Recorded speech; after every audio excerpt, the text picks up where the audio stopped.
ఒక ఎకరన్నర భూమిలో మీరు ఇన్ని రకాల పంటలు వేయటం, ట్రెంచ్ 5 మీటర్ల వెడల్పును 2 మీటర్ల లోతు, మరి వరికి గట్టేశారు దీన్ని. 3000 నంబర్ చేపలు వచ్చేస్తుంది హార్వెస్టింగ్. ఆ పురుగులను అవి తినేస్తా ఉంటాయి. ఒక రైతు చెప్పు బట్టలు ఉప్పు తప్ప మొత్తం అన్ని కూడా మన ఫామ్ లో తినాలన్న. పెద్దబాబు లండన్ లోను, చిన్నబాబు జర్మనీలో. నేను ఈ ప్రకృతి వ్యవసాయం చేయడం వల్ల మాత్రమే. వ్యవసాయ సమాచార దృశ్య మాలిక కర్షక మిత్ర ప్రేక్షకులకు స్వాగతం.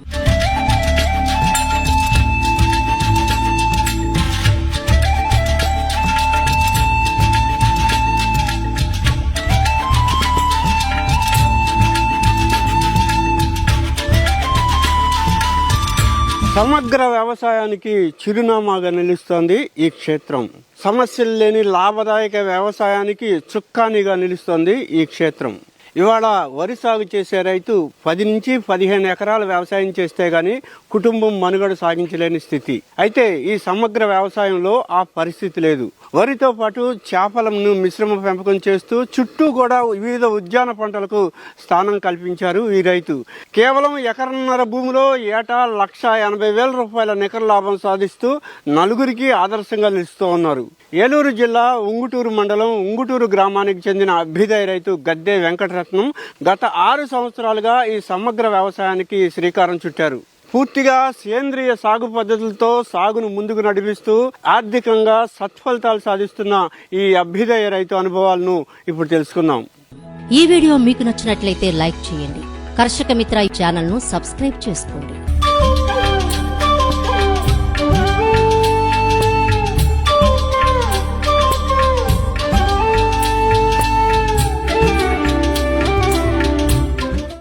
గద్దె వెంకటరత్నం గారు నమస్తే అండి. నమస్తే అండి. ఈ సమగ్ర వ్యవసాయం చూస్తుంటే 10 మంది రైతులకి చాలా ఆదర్శంగా నిలుస్తుంది. ఇవాళ వరి వ్యవసాయం చేసే రైతు పరిస్థితి ఎకరానికి మహా అయితే 10-15 వేలు మించి రావట్లా. అవునండి. రిస్క్ ఎక్కువైపోయింది. అవునండి. మరి అలాంటి పరిస్థితుల్లో ఇది ఒక అద్భుతం. ఒక ఎకరన్నర భూమిలో మీరు ఇన్ని రకాల పంటలు వేయటం, చేపలు పెంచడం, ఇదంతా చూస్తుంటే ఇది చాలా ప్రతి రైతుకి ఆదర్శనీయం. అవునండి. ఆంధ్రప్రదేశ్ ప్రభుత్వం కూడా పెద్ద ఎత్తున ప్రోత్సహిస్తా ఉన్నట్టు దీన్ని. అవునండి, బాగానండి. మీరు ఎప్పటి నుంచి చేస్తున్నారు? నేను 2007 సంవత్సరం నుంచి కూడా నేను గో ఆధారిత వ్యవసాయం, ప్రకృతి వ్యవసాయం చేస్తున్నాను. దానిలో భాగంగా ఆత్మ ఫండింగ్ వాళ్ళు 2017లో మాకు సమిట్ లో మీటింగ్ అయింది. మీటింగ్ అయినప్పుడు ఆర్వైఎస్ఎస్ రైతు సాధికార సంస్థ ఎగ్జిక్యూటివ్ వైస్ చైర్మన్ గారు విజయ్ కుమార్ సార్ గారు, అప్లాండ్ ఏరియాలో మీరు కూడా ఈ పద్ధతి చేస్తే బాగుంటది కదా అంటే, మాది బోర్వెల్ గా ఇరిగేషన్ అండి, అవుతుంది సర్లేండి, అయితే 1 లక్ష అవుతుంది అని నేను చేస్తానండి అని చెప్పి నేను చేయడం జరిగింది. చాలా బాగుంది అనిపించింది నాకు. అంటే దీనికి ముంపు లేదు, ముంపు రాదండి అసలు, ఇంకా ఎక్కడ రాదు. చుట్టూ ముంపు వచ్చినా కానీ మన పాములోకి రాదు అసలు. అంతే ఎఫెక్టివ్ గా ఉండేలాగా బండ్ కూడా హైట్ చేసుకున్నాము. బ్రహ్మాండంగా ఉంది. సడన్ మీరు ఎన్ని ఎకరాలు వ్యవసాయం చేస్తారు? నాది 11.5 ఎకరాలండి. 11.5 ఎకరాల్లో ఇది మోడల్ గా వేసుకున్నాను. ఉన్నదంతా కూడా దేశీ వెరైటీ కూజీ పటాలి, మన ముత్తాతల నాటు రకం అండి. ఈ విధంగా పండించిన దాన్ని నేను మళ్ళీ మీరు ఈ పక్కన ఉన్నటువంటి గొడవన్ ఏదైతే ఉందో దానిలో 3,000 బస్తా పట్టిల స్టోరేజ్ కి గొడవను కూడా వేసుకోవడం జరిగిందండి.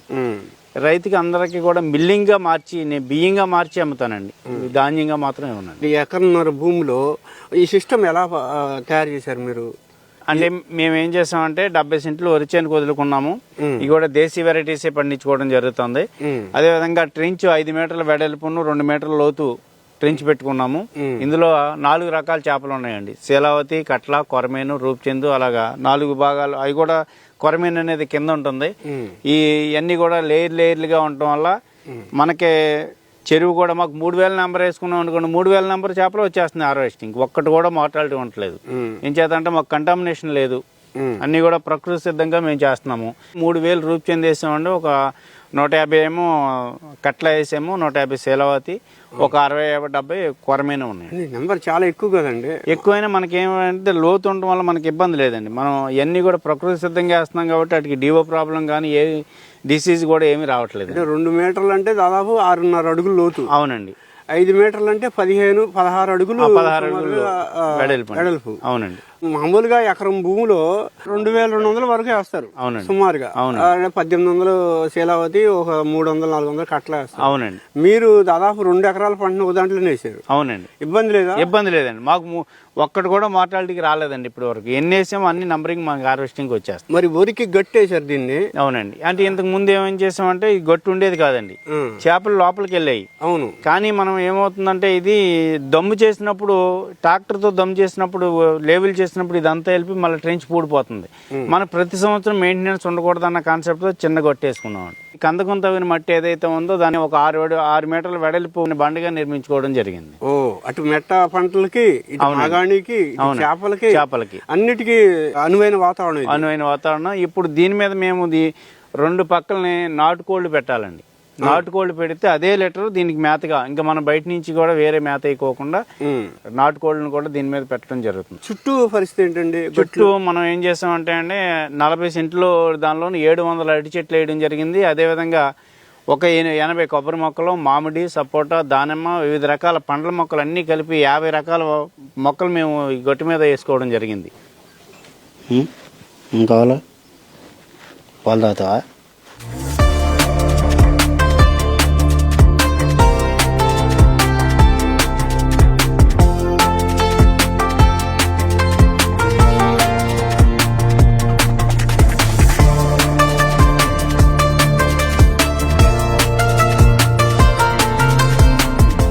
ఈ విధానం చాలా ఆదర్శనీయం. ఒక రకంగా ఈ విధానాన్ని ఆచరించాలంటే నీరు అనేది ప్రధాన వనరు. అవునండి. మరి ఇది 365 రోజులు ఉండాలా నీరు? అవునండి. అంటే ఉంటుంది, మనకి ఇబ్బంది లేదండి. మనకి బోరు వెళ్ళే కాబట్టి మనకి ఎప్పుడు కావాలితే అప్పుడు మేము ఇన్లెట్ ఉందండి. అలాగే దీని మనకి అవసరం లేనప్పుడు మన పొలాలకు వెళ్ళడానికి కూడా అవుట్లెట్ పెట్టుకున్నామండి. ఇందులో ఈ చేపలు వచ్చిన అమోనియా రిలీజ్ చేస్తాయండి లీటర్. ఆ వాటర్ కనుక మనం ఉన్న ప్రధాన పంటకు కూడా దీన్ని పెట్టుకోవడం వల్ల మాకు చాలా నత్రజని అవసరం లేదు. మేము యూరియాలు, డిఏపీలు ఏమేమి పచ్చి రొట్టె వేసుకుంటాం, 30 రకాల నవధాన్యాలు వేసుకుంటాము. పూత దశకు వచ్చిన తర్వాత దాన్ని కలిపి తింటామండి. సో అదే బలం, అదే చేనికి బలం అండి. ఏం వెరైటీ అండి వరి? ఇది మనకి యాక్చువల్గా అయితే మనం కూజీ పట్టాలి పెట్టాలి. కూజీ పట్టాలి నారు తగ్గితే స్వర్ణ పెట్టానండి. 70-29 స్వర్ణ అండి. అందరూ ఈ కెమికల్ వేసేవాళ్ళు పడతాయి, ఇది పడదండి. ఇది ఇప్పుడు ఈ 6 అడుగుల లోతులో నీరు ఉంది. అవునండి. ఇప్పుడు వరికి ఎలా పెడతారు నీరు? వరికి అంటే మళ్ళీ మధ్యలో పైపులు ఉన్నాయండి. ఆ పైపుల ద్వారా ఈ చెరువులో నిండిన నీళ్ళే దీనికి వచ్చేస్తాయండి. ఇదే వాటర్ దీనికి వచ్చేస్తుందండి. ఓకే, మీకు బోర్ ఉంది కాబట్టి వాటర్ ఇబ్బంది లేదు. మాకు అసలు కెనాల్ కాలేదండి, మొత్తం బోర్వెల్ అండి. బోర్వెల్ ఇరిగేషన్ కూడా మాది సెలనిటీ అసలు 0 సెలనిటీ అండి. ఇది డ్రింకింగ్ వాటర్ చాలా మంచిదండి. ఈ చుట్టూ గట్లు ఎంత వెడల్పు ఉండేది?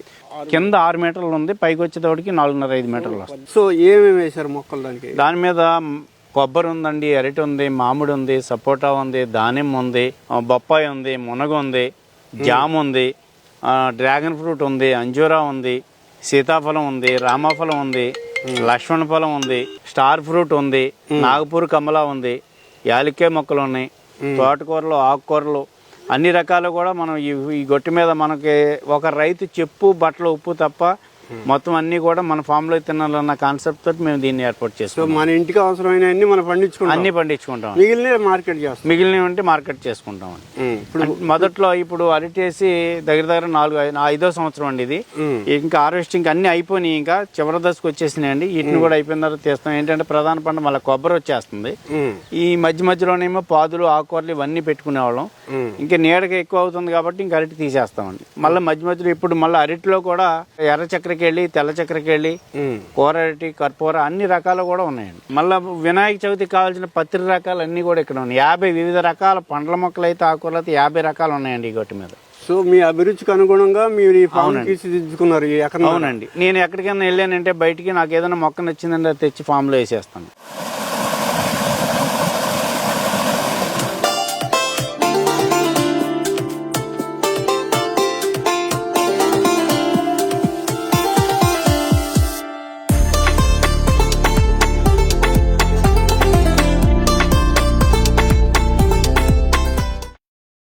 అటు వ్యవసాయ శాఖ ఆత్మ ప్రాజెక్టు రెండు ఈ విధానాన్ని, ఈ వరి చేపల మిశ్రమ పెంపకాన్ని, సమగ్ర వ్యవసాయాన్ని ప్రోత్సహిస్తున్నాయి. అవునండి. మీకు తవ్వినప్పుడు ఎంత ఇచ్చారండి గవర్నమెంట్ నుంచి? మాకు ఆత్మ ఫండింగ్ నుంచి 30,000 మాత్రం ఇచ్చారు, కానీ నాకు అప్పుడు 57,000 ఖర్చు అయింది. అప్పుడు 3 మీటర్ల వెడల్పు 2 మీటర్ల లోతు పెట్టుకున్నాము.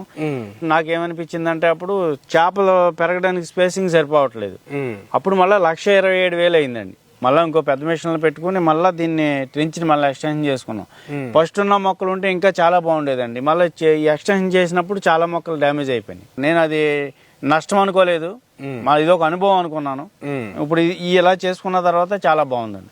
ఈ విధంగా చేసిన తర్వాత నా ప్లానింగ్ని బట్టి 33 యూనిట్లు నేను జిల్లాలో తవ్వించాను. ఎంటైర్ వెస్ట్ గోదావరి జిల్లాలో సక్సెస్ అయ్యిందండి. ఇంకా మనం ఇంకా అవసరం అయితే ఇంకొంచెం పెంచుకున్నా పర్వాలేదండి. ఓకే, ఇప్పుడు మీకు మొత్తంగా 1,27,000 ఖర్చు అయింది. అవునండి. మీకు 30,000 వచ్చింది సబ్సిడీ కింద. ఫస్ట్ లోను. ఇది ఇప్పుడు ఎలా ఇస్తుందండి గవర్నమెంట్? ఫస్ట్ ప్రజెంట్ ఇప్పుడు అసలు ఏమి లేదండి. పోయిన గవర్నమెంట్ లోనూ లేదు, ఇంక ఈ గవర్నమెంట్ కూడా ముందుకు తీసుకెళ్లాలంటున్నారు. ఇంకా దీన్ని బడ్జెట్ లో పెడితే కనుక రైతులకి మరింత ఎక్కువగా ఇచ్చే అవకాశం ఉంది. ఇప్పుడు మీరైతే ఈ తవ్వకంలో కొంచెం ఇబ్బందులు ఎదుర్కొన్నారు ఫస్ట్. అవునండి. అవునండి. కొత్తగా తవ్వే రైతుకి ఎంత ఖర్చు అవుతుంది? 1,20,000 1,30,000 వరకు ఖర్చు అవుతుంది. ఎకరన్నరకండి? ఎకరానికి అయితే ఒక 80,000 అయిపోతుందండి.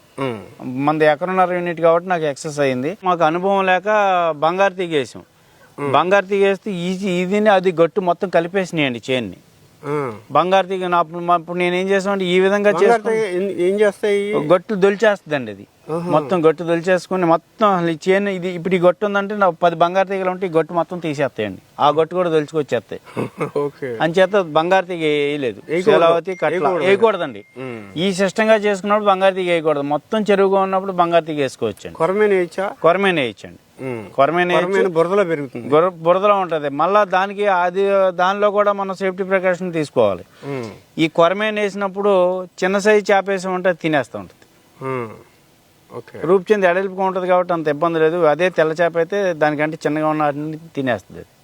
సో కొరమేన చిన్న పిల్ల వీటి మీద చిన్నగా ఉన్నదాన్ని కొరమేన వేసుకోవాలి. చేపలకి మేత అవసరం కదండి? అవునండి. మేత ఏం వేస్తారు దీనికి? మేత అయితే యాక్చువల్గా నేను సొంతంగానే మేము మొక్కజొన్నలు ప్రకృతి వ్యవసాయంలో కొన్న మొక్కజొన్నలు తీసుకుని సముద్రం దగ్గర డ్రై ఫిష్లు ఉంటాయి కాబట్టి డ్రై ఫిష్, మాకు వచ్చిన తవుడు, నూకలు ఇవన్నీ కలిపేసి మేము ఓన్గా ఫీడ్ చేయించుకుంటాం. రోజు వేస్తామండి. ఉదయం వేస్తాము, కొద్దిగా ఎండ వచ్చిన తర్వాత వేసుకుంటే సరిపోతుందండి. రోజుకి ఎన్నిసార్లు వేస్తారు? రోజుకి ఒకసారి సరిపోతుందండి. 10,000 వేసామండి. 10,000 ఉంది కాబట్టి రోజుకి ఇప్పుడు చిన్న సైజు కాబట్టి మనకి రోజు 12 కేజీలు 13 కేజీలు ఇస్తున్నాం. అవి తినటం మనకి ఫీడింగ్ కన్జంప్షన్ అయిపోతుంది అనుకుంటే అప్పుడు మనం ఇంకొక 5 కేజీలు అలా పెంచుకుంటూ వెళ్తాం. వరికి ఎరువులు ఏమి వేస్తారు మీరు? వరికి మేము ఘనజీవామృతం, ద్రవజీవామృతం వేసుకుంటాము.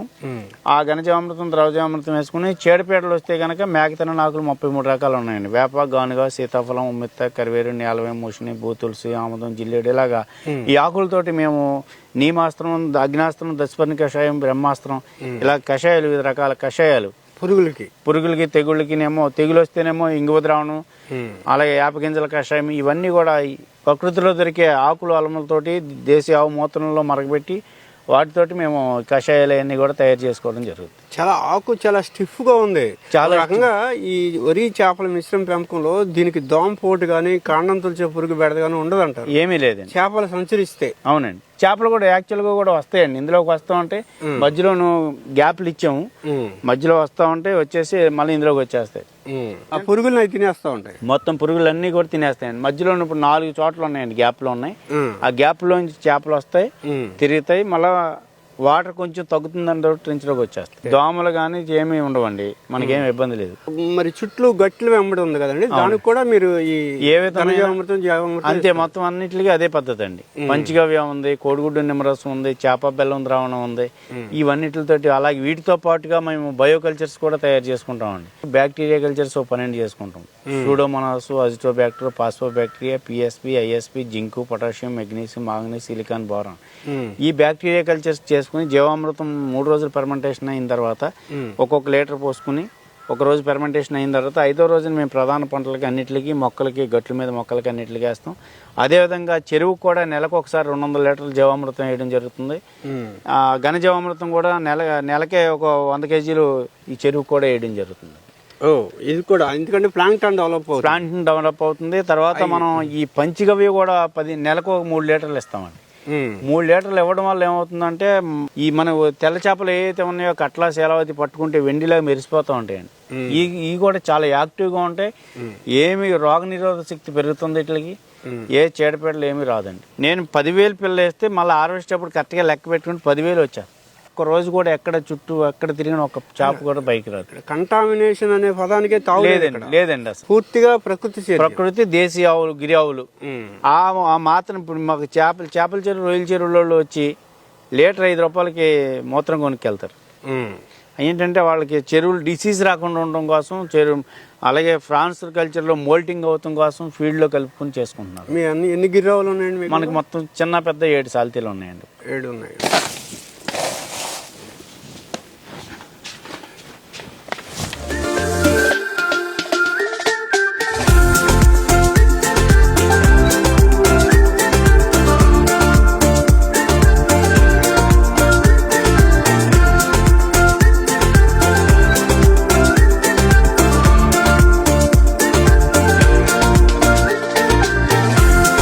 వరి 2 పంటలు చేస్తున్నారు. అవునండి. ఇన్కమ్ ఎలా వస్తుందండి వరి మీద మీకు? ఇన్కమ్ అంటే మనం బియ్యంగా మార్చి అమ్ముతున్నాం. బస్తాకు వచ్చి 4,880 రూపాయలు వస్తుందండి ఒక బస్తాకు వచ్చి. అంటే 1 కిలో బియ్యం అంతే కిలో 80 రూపాయలకి ఇస్తున్నాం. ఓకే. మీరు ఇప్పుడు ఈ చూస్తున్న ధాన్యం కూజీ పటాలియా 1 సంవత్సరం నిల్వ పెట్టిన తర్వాత మాత్రమే మిల్లింగ్ చేయించడం జరుగుతుందండి. అన్నీ కూడా ముడి బియ్యమును లైట్ పాలిష్ తప్ప తెల్లగా పాలిష్ పట్టిని ఎవరికి ఇవ్వమండి. వడ్లు బియ్యంగా మారిస్తే 56 కేజీలు వస్తాయండి. అదే కెమికల్ వేసినవి అయితే 52-50 కేజీలు ఇస్తాడు. మాకు 56 కేజీలు దిగుబడి రావడం జరుగుతుందండి. కేజీ 80 రూపాయలు అంటే 4,880 రూపాయలకి నేను ఒక బస్తా అమ్ముతున్నానండి. ఇప్పుడు మనకి 38 బస్తాలు వేసుకోండి, 38 × 4,880 రూపాయలు. ఆ విధంగా మనకి ప్యాడీ మీద వస్తుందండి. దాదాపు 1,70,000 పైనే వస్తుందండి. అంటే మనకి ఖర్చులు ఉంటాయి కదండి. ఆ ఖర్చులు మనకు ట్రాక్టర్ ఖర్చులు, కోత మిషన్ ఖర్చులు, ఈ కలుపు ఖర్చులు ఇవన్నీ పోను, ఊడిపిన ఆటల ఖర్చులు అన్ని పోను మనకి నెట్ ఇన్కమ్ వచ్చి 1,10,000 వరకు దీని మీద వస్తుంది. వరి వ్యవసాయంలో యాజమాన్య ఖర్చు కంటే కూలీ ఖర్చు ఎక్కువ. అవునండి. ఓకే. ఇప్పుడు చేపలు ఉంటాయి. అవునండి. మామూలుగా లోతట్టు ప్రాంతాలు, ముంపు ప్రాంతాలు, దిగువ ప్రాంతాలు, బాగా నీటి ముంపుకు గురే ప్రాంతాలకి ఈ పద్ధతి రికమెండ్ చేస్తారు. అవునండి. అక్కడ ఏంటంటే బోర్ ఉండే పరిస్థితి ఉండదు లేదండి సాధారణంగా. అవునండి. ఇప్పుడు మీరు ఎన్ని పంటలు వేస్తున్నారు దీంట్లో? 4 మనకి ఏంటంటే 9 నెలలకు వస్తుందండి పంట వచ్చేసి ఒక్కో పంట. అయితే ఇప్పుడు ఏం చేసాం, ఏ స్టేజ్ లో వేస్తారు మీరు పిల్ల? అంటే యాక్చువల్గా అయితే 0 పాయింట్ సైజ్ అంటాం అండి. కేజీకి 4-5 వేస్తాము. కానీ ఇప్పుడు ఏంటంటే నా ఆలోచన మారింది ఈ సంవత్సరం. చిన్న పిల్లలు వేసుకుని పిల్లకి వచ్చి 3.5 రూపాయలు పెట్టుకున్నాము. అంటే ఫింగర్లింగ్ 4 ఇంచెస్ తీసుకున్నాము. 4 ఇంచెస్ తీసుకుని దీన్ని ఏం చేస్తామంటే 0 పాయింట్ సైజ్ కేజీకి 4-5 వచ్చిన తర్వాత 110 కల్లా వెళ్ళిపోతుంది. అంటే 0 సైజ్ అంటే 200 గ్రాములు వస్తుంది. అవునండి. అవునండి. ఆ స్టేజ్ వస్తుంది. అది మనకు 3 నెలలకు వచ్చేస్తుంది. ఇది 10,000 వేసానండి నెంబర్. ఇప్పుడు ఫింగర్లింగ్ సైజ్ చేసి దాన్ని 0 పాయింట్ వరకు పెంచి అమ్ముతారు. అవునండి. అవునండి. ఆ విధంగా చేస్తే మనకు సంవత్సరానికి 4 క్రాపులు తీసుకోవచ్చు. అప్పుడు ఇన్కమ్ అనేది ఇప్పుడు 1,80,000 నెట్ ఇన్కమ్ వస్తుంది. కానీ మనం 2.5 లక్షల వరకు కూడా తీసుకెళ్ళవచ్చు. సక్సెస్ అయ్యారా? సక్సెస్ ఖచ్చితంగా సక్సెస్ అవుతుంది. ఇప్పుడు మామూలుగా అయితే ఎన్ని పంటలు చేస్తారు మీరు? మామూలుగా అయితే 0 పాయింట్ సైజ్ అయితే 2 పంటలు తీసుకోవచ్చండి. అంటే 6 నెలలకు ఒక పంట వస్తుంది. 6 నెలలకు ఒకటి తీసుకోవచ్చు. ఎంత బరువు వస్తుంది ఒక చేప? కేజీ 200, కేజీ 100 అలాగే వస్తుందండి. రూప్చంద్ అయితే శీలావతి అయితే 800-900 వస్తుంది. మళ్ళీ దీన్ని వెనకేసేసి శీలావతి కట్ల రెండోసారి పట్టినప్పుడు హార్వెస్ట్ అంటే సంవత్సరం ఒక 2 నెలలు, సంవత్సరం 4 నెలలు ఆ టైంకి మూడోసారి హార్వెస్టింగ్ వచ్చినప్పుడు వీటిని పడతాం. కట్లా శీలావతి అప్పుడు కేజీ 800, 2 కేజీలు అలాగే వస్తాయి. కేజీ సైజ్ పట్టితే మనకి లాస్ అండి. అది వెనకేసేసుకుంటే బాగుంటుంది. 3,000 వేస్తే కనుక మేము కేజీ సైజ్ వరకు చూసాము. అప్పుడు ఏం చేసామంటే టన్ను 6 క్వింటాలు పట్టేసాం. పట్టేసి ఇంకా 800-700 బిలో ఉన్న వాటిని మళ్ళీ వెనక్కి వదిలేసుకుని అవి ఇంకొక 3 నెలలు మేపిన తర్వాత పట్టాము. 3,000 పిల్ల వేస్తే మనకి యావరేజ్ని 980 గ్రాములు అలా వచ్చింది. ఎన్ని టన్నులు వచ్చింది మొత్తం? దగ్గర 2 టన్నులు 6 క్వింటాలు వచ్చింది 9 నెలలకండి. 9 నెలలకి అంటే సుమారుగా ఒక 2.5 టన్నుల వరకు వస్తుందండి దిగుబడి 2.5 టన్నులు వస్తుంది. టన్ను ఎంత ఉందండి వాళ్ళ? టన్ను అంటే మనం పట్టినప్పుడు అయితే 102 రూపాయలు ఉంది. బయట మార్కెట్ మీద కూడా 20 రూపీస్ ఎక్సెస్ ఇచ్చి తీసుకెళ్తారండి. సుమారుగా 2.5 లక్షల పైగా వస్తుంది. అవునండి. మన చేపల మీద. అవునండి. ఈ వరి మీద 1,20,000 నెట్ ఇన్కమ్ వచ్చేసి 1,10,000-1,20,000 ఉంటుందండి. దీంట్లో నెట్ ఇన్కమ్ దీని మీద కూడా మనకి సీడ్ కి, ఫీడ్ కి, మెయింటెనెన్స్ కాస్ట్ ఇవన్నీ లెక్కేసుకుంటే దీని మీద ఒక 70,000-60,000 వస్తుంది. అంటే ఇంచుమించు మీరు అన్నట్టు 1,70,000 1,80,000 దీనికి ఇలా వస్తుంది. ఆ హార్టికల్చర్ క్రాప్స్ మీద ఏమన్నా ఒక 15,000 20,000 మామూలు ప్రజెంట్ ఇప్పుడు సిచ్యువేషన్ అయితే అరటికల్ అయి ఉన్నప్పుడు ఎక్కువ వచ్చాయండి. ఇప్పుడేమో మామిడి సపోటా ఇవి ఒకటి తప్ప ఉన్నాయి లేవు కాబట్టి కూరగాయలు కొన్ని వస్తుంటాయి. వాటి మీద మొత్తం ఇప్పుడు దగ్గర 2 లక్షల లోపు వస్తుందండి. 1,80,000 నుంచి 2 లక్షలు. అవునండి. అయితే ఇప్పుడు నా ఉద్దేశం అయితే నేను ఇంకా వీటిని వాల్యుయేషన్ చేసినట్టుగానే చేపలను కూడా వాల్యుయేషన్ అంటే మనం పికిల్స్ పెట్టాలి. ఇప్పుడు మనకి ఏదైతే 60,000 70,000 ఇన్కమ్ మొత్తంతో దాన్ని త్రిబుల్ చేసుకోవచ్చు. మనం రైతు ఏదైనా సరే మన తన పొలంలో పండించిన దాన్ని వాల్యుయేషన్ చేయకపోతే రైతు నష్టపోతాడు. ఇప్పుడు మాకు అందరి మీద ఇప్పుడు మాకు 30 బస్తాలు అవుతుంది. 30 బస్తాలు పండితే వాళ్ళకేమో 50-60 బస్తాలు అవుద్ది.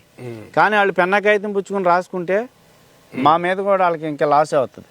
మరి 11.5 ఎకరాల్లో వ్యవసాయం చేస్తాను. అవునండి. మరి ఈ పద్ధతిని మిగతా వాటిని కూడా చేయొచ్చు అండి. అయితే మాకు 2 అబ్బాయిలండి. పెద్ద బాబు లండన్లోను, చిన్నబాబు జర్మనీలోను చదువుతున్నాడు. అప్పటి వరకు వాళ్ళకి చదువులకి పెట్టడం దగ్గర 60 లక్షల రూపాయలు నేను పెట్టడం జరిగింది. నేను ఈ ప్రకృతి వ్యవసాయం చేయడం వల్ల మాత్రమే మాకు అనుకూలమైంది. మామూలు రైతు, సామాన్యమైన రైతు 2 పిల్లల్ని ఇతర దేశాల్లో చదివించాలంటే చాలా కష్టం. అది నేను ఇది చేయడం వల్ల మాత్రమే నేను దాని ఛాలెంజ్ గా కూడా చెప్పగలను. అంటే ఇదే పద్ధతిని మిగతా భూమిలో విస్తరించే అవకాశం చేస్తానండి. ఫ్యూచర్ లో నేను దాన్ని కూడా మొత్తం అంతా కూడా ఇలా చుట్టూ చేసుకుని ఇది పిల్ల చెరువుగా పెట్టుకుని దీనిలో వచ్చిన పిల్లలను మనం పెంచుకున్న దాన్ని ఇందులో వేసుకునేలాగా నేను ప్రణాళిక చేసుకున్నాను. సరే, ఇప్పుడు మీకు 365 రోజులు బోర్ ఉంది కాబట్టి ఓకే. అవునండి. మరి మిగతా రైతుల పరిస్థితి ఏంటండి? మిగతా రైతులు కూడా 0.5 చేసుకుంటే మీకు హార్వెస్టింగ్ కి పంట కాలంలో హార్వెస్టింగ్ చేసేసుకోవచ్చు. సుమారుగా వరి పంట కాలం 6 నెలలు. అవునండి. 150 నుంచి 160 రోజులు వచ్చేస్తుంది. అవునండి. ఆ 160 రోజుల్లోనే నీళ్లు ఉంటాయి మనకి. అవునండి. ఆ తర్వాత ఉండవు. అప్పుడు చేపలు పెంచే రైతు ఏం చేయాలి? చేపలు పెంచే రైతు అంటే ఫిల్ చేసేసుకుంటే పర్వాలేదండి. కాలు కింద డెల్టా ఏరియా ఫిల్ చేసేసుకుంటే మళ్ళీ వాళ్ళకి 1 నెల 2 నెలలు నీళ్ళు లేకపోయినా పర్వాలేదు, సరిపోతుందండి. ఈ లెవెల్కి ఉంటాయండి నీళ్లు. అవునండి. ఆ నీళ్లు ఆగిపోయినా ఇబ్బంది లేదండి. వాళ్ళకి ఒకవేళ కాలువ కట్టే టైంకి హార్వెస్టింగ్ వచ్చేలాగే సీడ్ వేసుకోవాలండి. 0 పాయింట్ వేసుకుంటే రిస్క్ ఉండదు, ఇంకా అప్పుడు ఇబ్బంది ఉండదు. అప్పుడు చిన్న సైజు పిల్ల ఉందనుకోండి, అప్పుడు చిన్న ఫింగర్ లిప్స్ వేసుకుంటే వాళ్ళకి నీళ్లు ఏ మాదిరిగా ఉన్నా సరిపోతుంది. వరి వ్యవసాయంలో రైతులు ఎదుర్కొంటున్న ఇబ్బందులు అనేకం ఉండేవాళ్ళు. అవునండి. 2 ఎకరాలు ఉన్న రైతు మరో 10 ఎకరాలు వ్యవసాయం చేస్తే గానీ మనుగడ సాగించలేని పరిస్థితి. అవునండి. మధ్యలో ఏదైనా ప్రకృతి వైపరీత్యం ఎదురైతే ఉన్న ఎకరానికి ముప్పు వచ్చే ప్రమాదం ఏర్పడుతుంది. అవునండి. సో అలాంటి రైతు ఏం చేయాలంటారు అసలు? అప్పుడు సన్న చిన్నకారు రైతు ఇదేదైతే మనం సమీకృత వ్యవసాయం ఏదైతే అవలంబిస్తున్నామో ఇదే వ్యవసాయాన్ని ప్రతి చిన్న రైతు కూడా చేసుకుంటే తన కుటుంబానికి కావాల్సిన అన్ని కూడా దీని మీద పండించుకుని ఎక్కువ ఆదాయం రావడం వల్ల కుటుంబం కూడా హ్యాపీగా ఉంటది. 1 సెంటు భూమి కూడా ఖాళీ లేకుండా అన్ని రకాలు కూడా పండించుకున్నట్లయితే అసలు ఆ రైతు ఇంకా అమృతం తిని ఏ హాస్పిటల్ ఖర్చు లేకుండా చాలా హ్యాపీగా బతుకుతారు. కర్షక మిత్ర ఛానల్ ను సబ్స్క్రైబ్ చేసుకోండి. మరిన్ని తాజా కార్యక్రమాల కోసం పక్కనున్న గంట సింబల్ నొక్కండి. ఖచ్చితంగా మీ అభిప్రాయాన్ని కామెంట్ రూపంలో తెలియచేయండి. ఈ వీడియోను షేర్ చేసి మరింత మంది రైతులకు ఈ సమాచారం చేరువ చేయండి. ధన్యవాదములు.